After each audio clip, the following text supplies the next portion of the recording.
Inside Balmoral's ancient halls, a final royal wish has been whispered, a wish so powerful it could destroy everything the monarchy has built. As Princess Anne breaks the silence, Prince William can barely hold back his tears. But what did the king truly want? And why is it shaking the royal family to its core? Balmoral, long known as a sanctuary of tradition, where generations of royals have gathered to sip tea and safeguard the monarchy's image, was no longer just a summer escape. This time, it became the eye of a hurricane. Whispers echoed in its hallways, urgent, sharp, and terrifyingly real. The summit that was meant to uphold centuries of royal decorum now threatened to unearth truths that could shatter everything. And at the center of this unfolding drama stood a man with trembling hands and glistening eyes, Prince William, his world shifting under his feet as a single message rippled through the room like a thunderclap. This year's Balmoral gathering wasn't draped in the usual charm or ceremonial routine. It was solemn, heavy, and pulsing with anticipation. Every familiar face around the royal table was shadowed by concern. Unlike years past, where quiet debates over charitable engagements and ceremonial appearances shaped the family's calendar, this time the agenda was far more personal and far more dangerous. It wasn't about how the crown would serve the nation. It was about who would wear it next. And more importantly, why? Behind closed doors, a private royal meeting had already begun before many realized. Not every family member was immediately summoned, only the most trusted. The air was tense, the words few. At the heart of this gathering was something that had been buried, intentionally left unsaid by those too afraid of its implications. But now, it was unavoidable. The king had made a decision. Not a decree, not a royal proclamation, but a wish. A final, deeply personal wish that threatened to detonate the very foundations of the monarchy. When Princess Anne emerged from that room, her face said it all. Composed but grim, her usual stoic presence now carried the weight of something irreversible. She didn't need a podium. She didn't need a crown. With a single breath, she delivered a message that left the entire room in stunned silence. "It's what he wants," she said quietly, but her words hit like a cannon blast. And in that moment, Prince William's composure faltered. His shoulders dropped. His eyes welled. The weight of the monarchy had shifted onto him, around him, through him. Royal insiders tried to contain the ripple, but it was too late. The truth, once whispered, cannot be unheard. And what began as a private conversation between siblings and sovereigns had now spiraled into something much larger, something the world wasn't supposed to know. The summit at Balmoral, once a symbol of unity, had become the stage for betrayal, ambition, and an irreversible pivot in royal destiny. But this isn't just about a wish from the king, because before that wish ever saw the light of day, it was born from something far older, far more sacred, a dying queen's final hope, spoken only in the faintest breath, and entrusted to the one person who would carry it beyond her grave. This wasn't in any official record, but it could change everything we thought we knew about the crown. For decades, Queen Elizabeth II ruled not just with tradition, but with quiet precision. She was a monarch of resilience, caution, and unshakable control. But beneath the polished image of stability, behind the royal wave and stoic gaze, lay a secret so personal that it was never written, never announced, only whispered in the dying light of her final years. It was not part of her constitutional duties, nor part of any documented succession plan. It was a private wish, concealed within the tight circle of trust that surrounded her in her last chapter. A wish that, if honored, could alter the monarchy's very foundation and ignite the kind of internal war the royal family was never prepared to face. The Queen's quiet confession came not through formal channels or royal couriers, but in hushed, deliberate conversations. Princess Anne, long known as the most disciplined and unwavering of the Queen's children, became the guardian of this revelation. And it wasn't just Anne. A few select members of the family, handpicked by the Queen herself, became unwilling stewards of a truth too explosive to speak aloud. Because what Queen Elizabeth revealed was not about preserving the crown as it stood, but about reshaping who would truly hold it in the years to come. In her eyes, the future monarch would not merely inherit a title, they would need to embody something greater. And to her, that person was not Camilla. The Queen made it clear, while she deeply respected Camilla's loyalty and devotion to Charles, she believed the crown needed more than quiet support. It needed vision, strength, a connection to the people that could withstand the storm that was coming. Catherine, the Princess of Wales, had proven herself not just as a royal spouse, but as a force in her own right. Through scandal, scrutiny, and silence, she had stood firm, graceful yet grounded, regal yet relatable. It was this combination that struck a chord deep within Elizabeth. And so, in her final reflections, the Queen spoke of Catherine not as queen consort, but as queen regnant. A reigning monarch in her own right, not through her husband, but because of who she was. This wasn't a move against Camilla, it was a declaration of trust in Catherine. The Queen understood the weight such a desire would carry. She knew it would breed conflict, perhaps even fracture the fragile unity the family had worked so hard to restore. But it wasn't sentiment, it was strategy. In a world where monarchies were questioned, where crowns were crumbling and relevance was fleeting, Elizabeth saw in Catherine the future of continuity. And now, with King Charles's health failing, that quiet wish becomes a dangerous storm. For the first time, whispers of abdication aren't just fantasy, they're being planned. Behind the polished smiles, regal waves, and carefully curated public appearances, a very different reality is taking shape inside the palace walls. King Charles, the man who waited a lifetime to ascend the throne, now finds himself battling a foe that no crown can protect him from: time. While the world watches him attend ceremonies and greet dignitaries with apparent strength, royal insiders know the truth is far more troubling. The king's health, once a topic avoided in public, has now become the central concern in every private royal briefing. And the most alarming part? The silence surrounding it is deliberate. Because this isn't just a health matter, it's a looming constitutional crisis. Sources close to the palace have confirmed what many feared. The king's condition is far more serious than Buckingham is willing to admit. Official statements remain vague, referencing routine treatments and manageable symptoms, but those within the inner circle tell a far different story. Doctors are no longer visitors, they're fixtures in the royal household. Medical assessments have become a daily routine, and adjustments to the king's schedule are being made with increasing frequency. Royal engagements once handled with ease are now being quietly passed to Prince William and other senior members. The king himself, though still present, is slowly receding from the spotlight. And in that quiet withdrawal lies the most telling sign of all he's preparing the nation and his family for something they're not ready to face. Inside the palace, contingency plans are being reviewed, redrafted, and quietly put into motion. Senior courtiers, long trained in royal protocol, now operate with an urgency that belies their calm exterior. There are murmurs, carefully phrased, never confirmed, of abdication, not as scandal, but as strategy.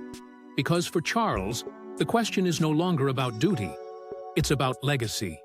Does he cling to the throne through decline, or does he pass the crown while still able to shape its future? The very act of asking that question signals how deep this crisis has become. And for Prince William, the consequences are immediate. Privately, William has struggled to mask the emotional weight pressing down on him. His father's declining health isn't just a personal heartbreak, it's a call to action. He has been summoned to more private meetings in the past month than in the past year combined. He's now seen not just as the heir, but as the contingency. And those close to him say he's no longer the composed, confident royal the cameras capture. Behind the scenes, he's grieving in silence, overwhelmed by what's coming, and tormented by what it could mean for the crown and for his family. But what happens when the king's condition brings his wife's position into question? Camilla fought for her crown, but now, even the palace walls feel cold. For decades, she was branded the outsider, the interloper who disrupted the fairy tale. Her name was whispered in controversy, her presence questioned by a nation still haunted by the memory of Diana.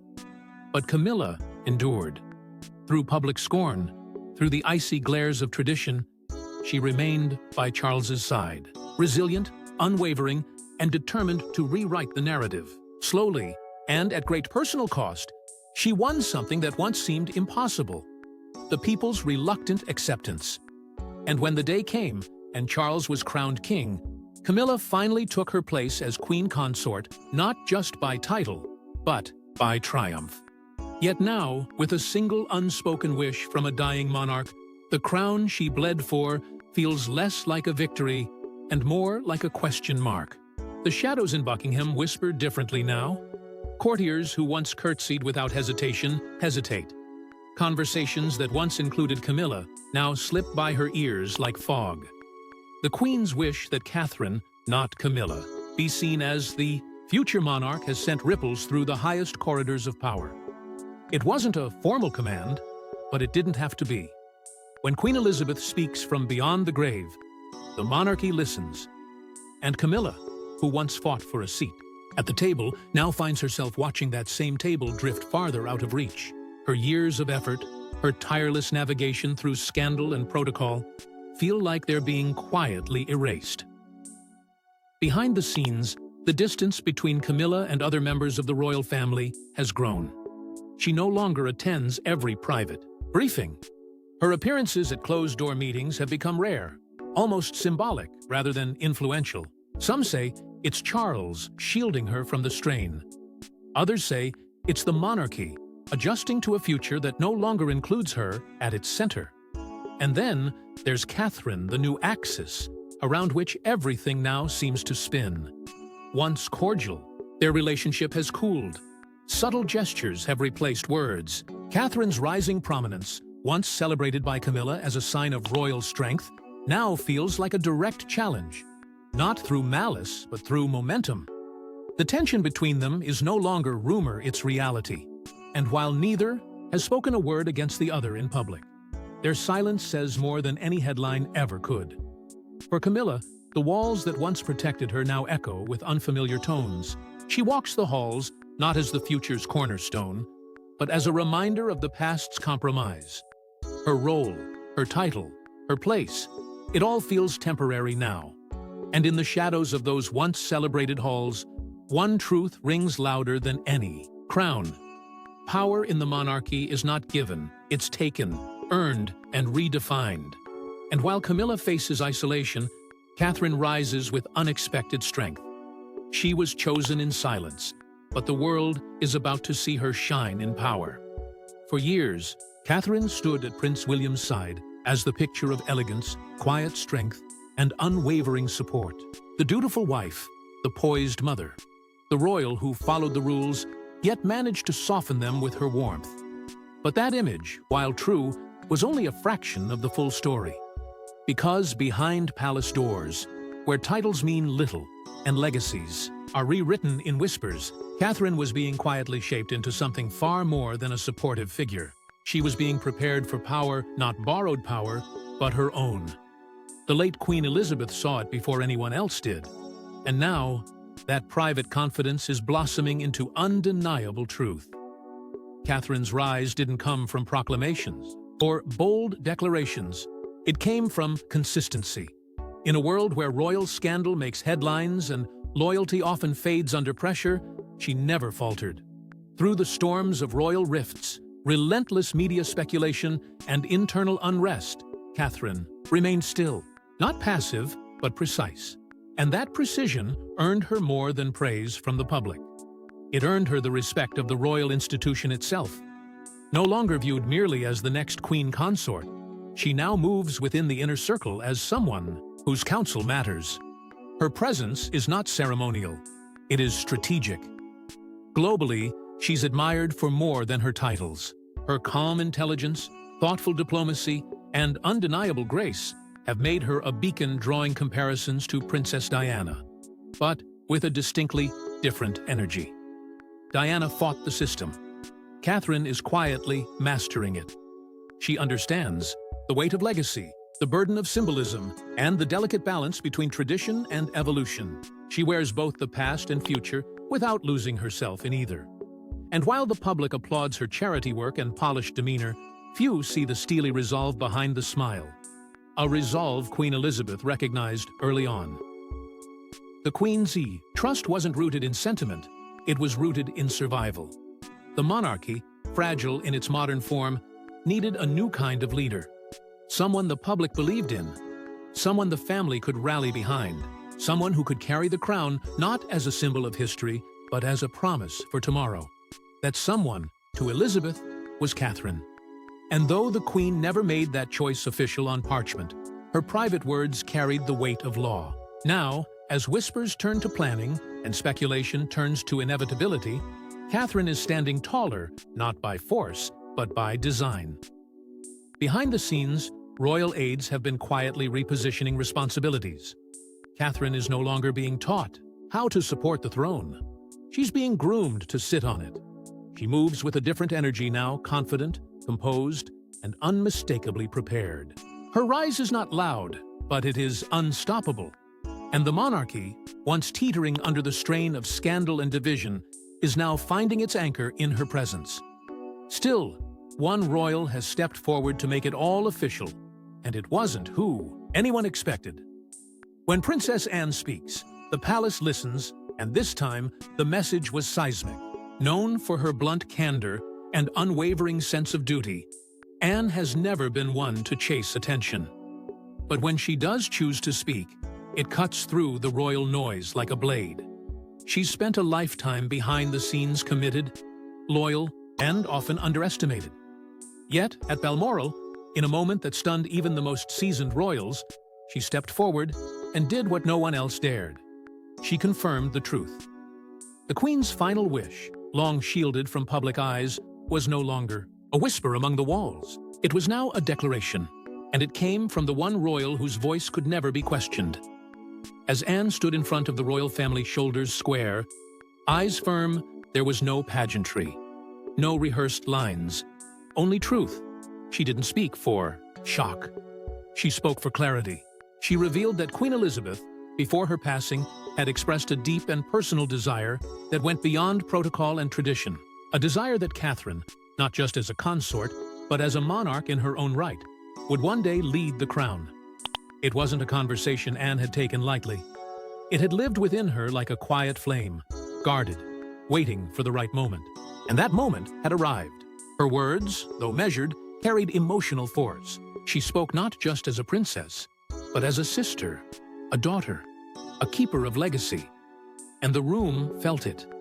Even those who had resisted the Queen's hidden vision could no longer deny its gravity. The Queen had spoken in life, and now Anne spoke, for her, in death, with finality. There was no space left for speculation, no room for soft rebuttals. What was once a murmur had now become the monarchy's new undercurrent. And in that instant, everything changed. Standing beside Anne, Prince William looked shaken not from shock, but from the sheer weight of it all. For months he had sensed it, lived it, felt the pull of a destiny accelerating too fast. But now, there were no more quiet preparations, no more hypotheticals. This was real. As Anne delivered the Queen's final intention, William's face revealed what words never could. The burden of the crown was no longer theoretical. It was now staring him down through the eyes of his own family. His wife's path was no longer beside him. It was rising beside his mother's legacy. And the people, they would follow her. Anne's message wasn't just about honoring the Queen's wish. It was a turning point, a shift in power, sealed by the most respected voice in the family. The monarchy had just been recalibrated not through scandal, but through duty. But how does William really feel, standing between duty, family, and destiny? Behind palace doors, the next king is struggling with a war of the heart. Prince William has always been the royal family's anchor, a man shaped by duty, steadied by tradition, and fueled by the legacy of two towering figures. His father, King Charles, and his mother, Princess Diana. But now, he finds himself standing at the center of a storm, neither bloodline nor protocol could ever prepare him for. Catherine's sudden rise, sanctioned not only by the people but by the late Queen herself, has changed everything. The crown, which was once a distant inheritance, is no longer just his burden. It's now entwined with his wife's future, and that truth has shaken him in ways he can't show the world. In public, William remains the model of royal composure. Polished statements, practiced smiles, controlled presence. But in private, behind thick doors and guarded rooms, the cracks have begun to show. Those closest to him say the pressure is unbearable, not because of ambition or fear, but because of love. William is not just a prince preparing to lead a kingdom, he's a son, watching his father fade, and a husband watching his wife ascend. The lines that once kept those roles separate are now colliding, and it's that collision that is tearing at him the most. His loyalty to King Charles is absolute. For years, he stood in his father's shadow, absorbing the lessons of leadership, absorbing the expectations passed down like sacred scripture. And now, as his father's health deteriorates, William feels the weight of stepping in not with pride, but with sorrow. Every nod he gives in a meeting, every responsibility quietly handed over, feels like an act of both duty and grief. And as the monarchy begins to subtly shift its gaze from Charles to him, William struggles with the guilt of moving forward, while the man who raised him still breathes. But then there's Catherine, his partner, his compass, and now the monarch in waiting in the eyes of both the Queen and the country. He supports her fiercely. There's no envy in his heart, no resentment, but what he feels is far more complicated. Her rising destiny is a force of its own, beyond his control, beyond his timing. He worries that their unity, once their greatest strength, could now become a dividing line within the family. Behind closed doors, he has wept after high-level meetings. Silent tears shed not for loss of power, but for the impossible choices. Ahead, he is a man trying to hold a family together while preparing to lead a fractured institution.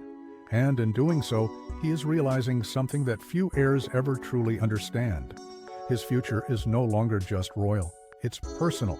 The decisions he makes won't just shape a nation, they'll shape the lives of those he loves most. And now, the world waits. As the king's final wish is set to become law, a monarch is chosen, not just born, and the future has finally arrived. For centuries, the British monarchy stood as a symbol of lineage, ritual, and inherited power. But now something unprecedented is unfolding. The weight of the crown is no longer shifting solely to a king.